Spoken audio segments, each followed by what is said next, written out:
Hello, welcome to the Nautilus Project podcast. This is a series of talks that we're bringing you in collaboration with the Nautilus Project to find out everything there is to know about what they are doing and how right here in Gibraltar. I'm very happy to be joined by co-founder of the Nautilus Project, Luis Tanieto, who's just going to explain a little bit more about what you can expect in these podcasts.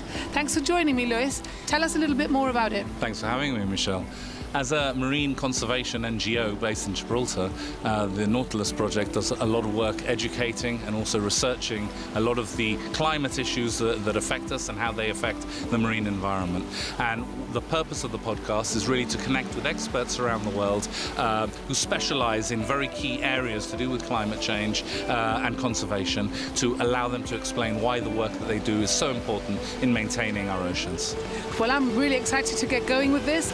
Thank you guys for watching and for listening on all the podcast platforms. We're also going to be coming at you via the Nautilus Project podcast on YouTube and on the Sofa with Rouge on YouTube too. So stay tuned. We're going to be telling you a lot more, everything you need to know.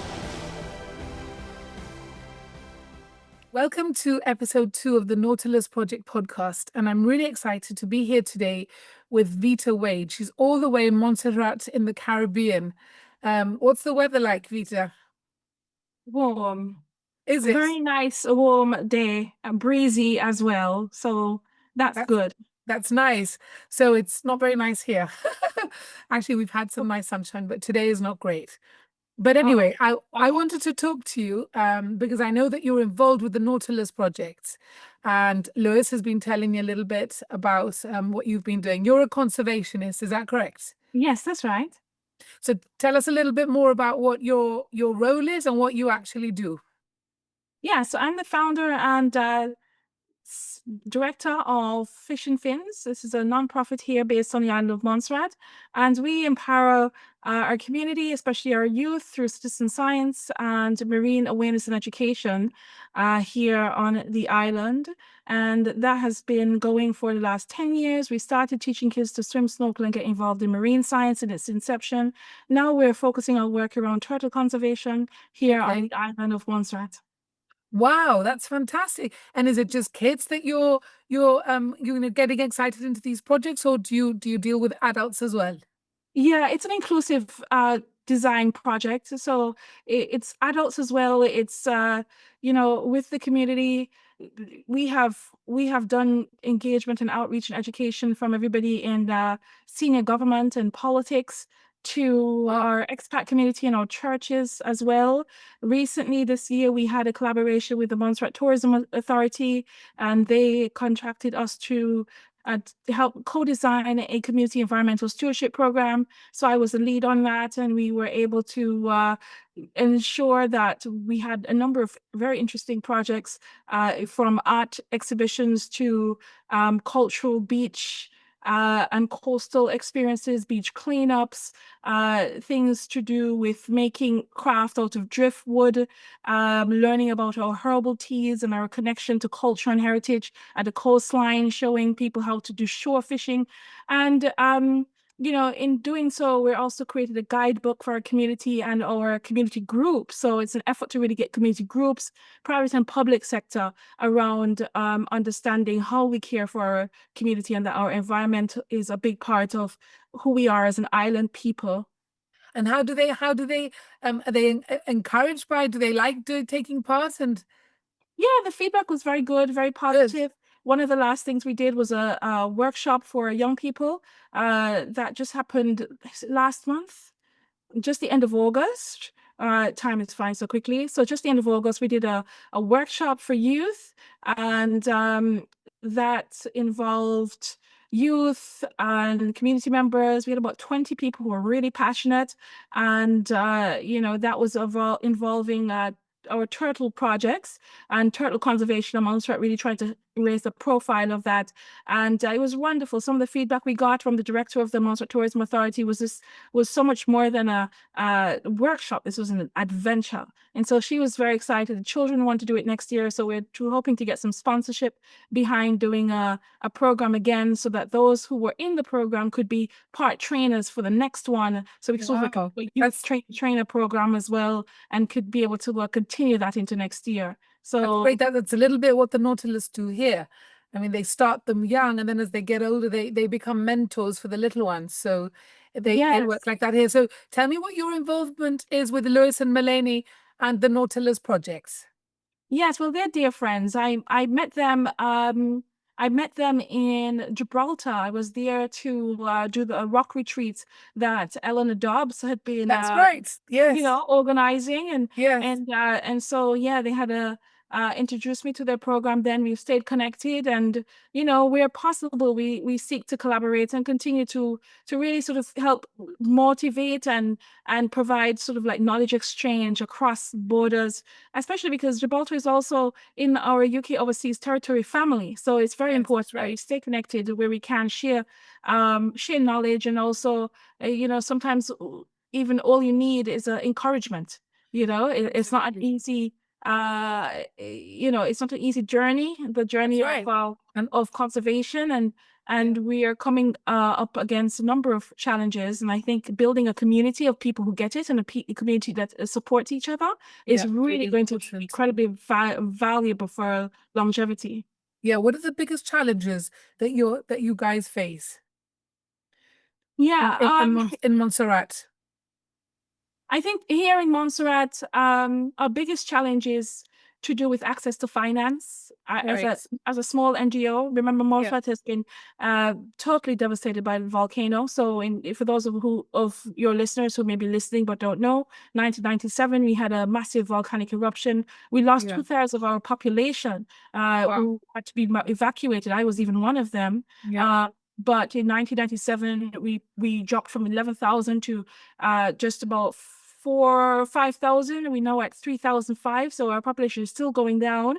Our economy is unstable. We're completely reliant on development aid. And so therefore, to be able to access finance to continue the work we do, the vital work we do, to be able to put money in people's pockets, to be able to see the value and the worth of getting involved in community conservation is a big challenge as well. And when you are working closely and maybe supporting, this, the only supportive hand you could rely on is government. But government has a number of development needs. We're building a new port. We need to sort out access in the airport. So conservation gets a smaller and smaller piece of the pie, and certainly not the highest priority level. So to be able to amplify the importance of this, to be able to access the finance to show this is a viable opportunity for the community and for our economy, to even think about diversifying into the knowledge and science industry is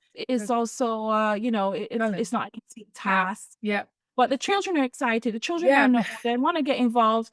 We just need to make sure we have the resources to be able to platform that. And I think we have a number of solutions that we can offer the world for the backyard that we care about, the resilience that we know very well as island people, especially island people who have gone through volcanic devastation and Category 5 hurricanes and things like this. So we have an innate resilience. So, but we need to have the resources and the access to a platform to be able to share that with the rest of the world. And these are solutions that we know and we know well.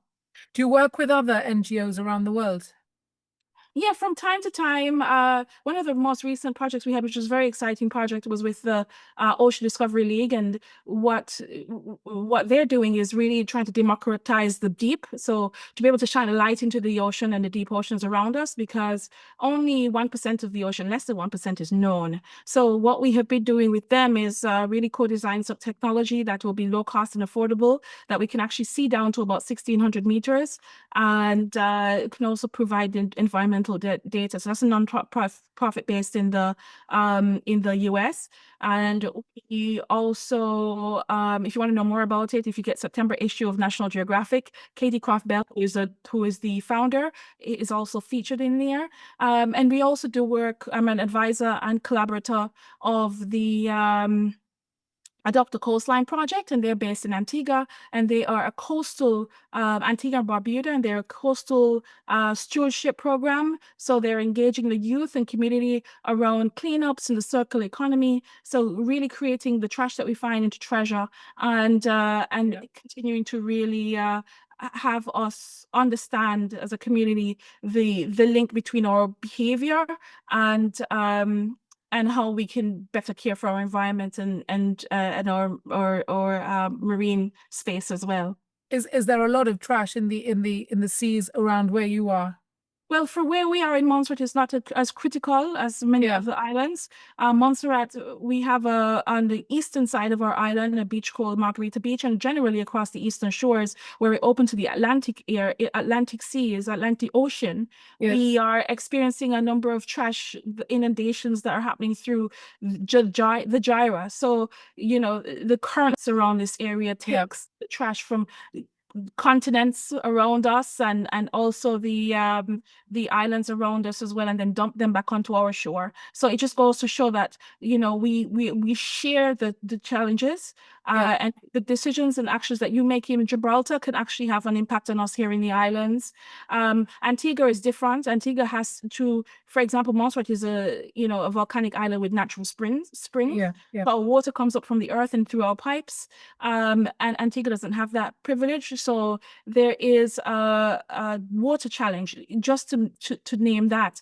And because of that, you will see a lot of plastic bottles, because everybody has to buy plastic bottles of water. So, that is ends up to be a degree trash. And generally, what we see across the islands is that what we eat is a reflection of how we live, right? So a lot of the trash that we see is junk food, is imported junk food. So if we were to look to scale back and go back to our heritage and to go back to that natural way of our fathers and forefathers used to, and mothers were eating and living, it would be much better. It would be better off for the environment as well, because a lot of it is trash and junk food, and it doesn't even belong on this island. It's not produced on the islands. Yes, it's crazy that you're getting all this trash. It's not even you guys who are producing it. I mean, it's strictly import, like Coca-Cola bottles or snack bags. But I think this is why it's important for us to understand our culture and heritage is so closely intertwined in the intersection of ocean and climate work. And do you think you will be collaborating, doing some more things with the Nautilus in the future? Yes, absolutely. I'm always open to work with Lewis and the team, and yes, I would I would love to see more cross collaboration with our young people and theirs. We actually have a program starting in January, which is a STEM program: science, technology, engineering, art, and mathematics. We're going to be first focusing on turtle conservation, and that's one project that I'm hoping to collaborate more with the Nautilus on, so that your youth in Gibraltar and ours here in Montserrat can actually talk about some of the challenge and maybe even work alongside in terms of creating and sort of imagining the future that they want to see together.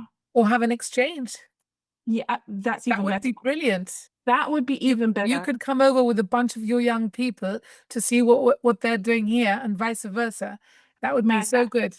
That would be, I get chills thinking about it. That's my dream amongst dreams. So let's try and make it happen. Yeah, let's make it happen for sure. For sure. Well, we're finishing now. Thank you so much, Veta, for joining me.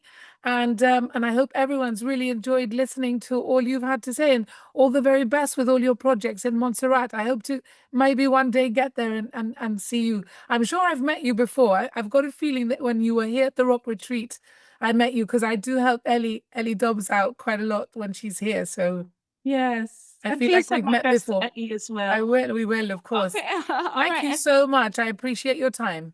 Okay, my love. Take care. Bye-bye. Bye-bye. Thank you for joining us today on the Nautilus Project podcast. Here in Gibraltar, at the gateway between the Atlantic and the Mediterranean, we're proud to keep exploring, learning, and protecting the marine world that connects us all.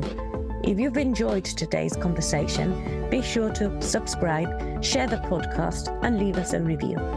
It really helps more ocean-minded people find us. You can also follow our work, from citizen science initiatives to seagrass restoration, by visiting our website or connecting with us on social media. Together, we can inspire change and safeguard our blue planet one story at a time. Until next time, keep curious, keep connected, and keep making waves for the ocean.